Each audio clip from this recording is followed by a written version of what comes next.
Baromètre Racisme est un sondage effectué tous les ans pour la Commission nationale consultative des droits de l'homme dans le cadre du rapport annuel qu'elle remet au Premier ministre sur la lutte contre le racisme, l'antisémitisme et la xénophobie. Il permet d'explorer les préjugés envers les minorités. Pourquoi on rejette une personne en raison de sa religion, de son origine ou de sa couleur de peau.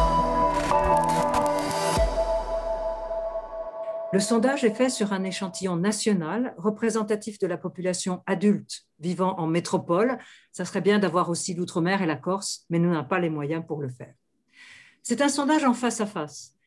Il se fait au domicile de la personne, qui permet de prendre le temps de faire un questionnaire plus long.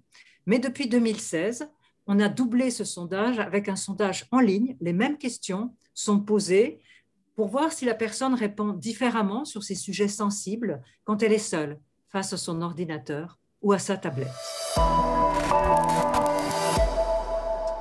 En 2020, à cause de la pandémie, on n'a pas fait le sondage en face à face. Il y a eu, au lieu d'un sondage en automne 2020, un sondage en ligne en mars 2021 qui nous permet de raccorder avec les données précédentes.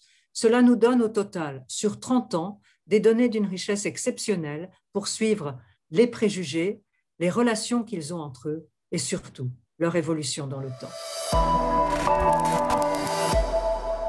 À partir de ce baromètre annuel et de ces évolutions dans le temps, on a pu mettre en place un indice longitudinal de tolérance.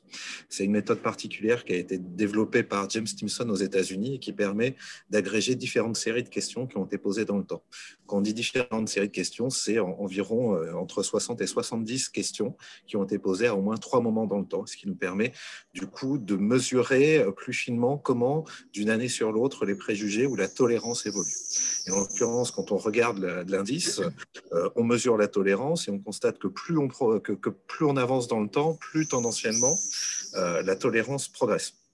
Et ça, c'est dû à 2 phénomènes importants, à la fois l'élévation du niveau de diplôme, mais aussi le renouvellement générationnel, qui fait que chaque génération qui arrive sur la scène en France est plus tolérante que les générations qui l'ont précédée. Et puis, il y a aussi le fait qu'à mesure qu'on avance dans le temps, les générations déjà là s'avèrent de moins en moins intolérantes, de plus en plus tolérantes à l'endroit des minorités, de la diversité, du multiculturalisme. Après, au-delà de ces mouvements de moyen terme, il faut aussi constater qu'il y a des hauts et des bas. Il y a des moments où la tolérance progresse fortement, des moments où la tolérance régresse.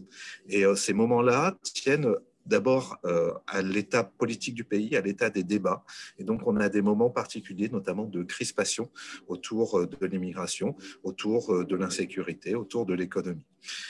Il faut aussi voir que finalement, dans les années récentes, on se retrouve avec un niveau de tolérance qui n'a jamais été aussi fort, contrairement à ce qu'on entend un peu trop souvent dans certains médias.